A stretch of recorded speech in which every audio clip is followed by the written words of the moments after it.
Hello friend, দেখো KP constable এক্সামে একটা জিআই কোশ্চেন দেখো, নিচের কোন সংখ্যাগুলি শুধুমাত্র দুটি জ্যামিতিক গঠনের মধ্যে আছে।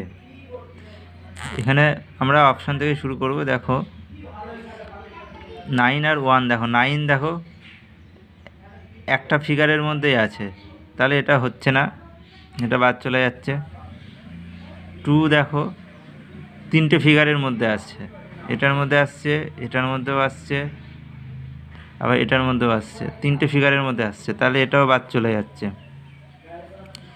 5 দেখো দুটো ফিগারের মধ্যে আসছে, আর 9 তো আমরা পেয়েছি, হবে না, তার জন্য এটাও বাদ চলে গেল, তাহলে এটাই অ্যান্সার হবে। 1 দেখো দুটো ফিগারের মধ্যে আসছে, এই একটা ফিগারে আর এই একটা ফিগারে, তাহলে এটা রাইট অ্যান্সার।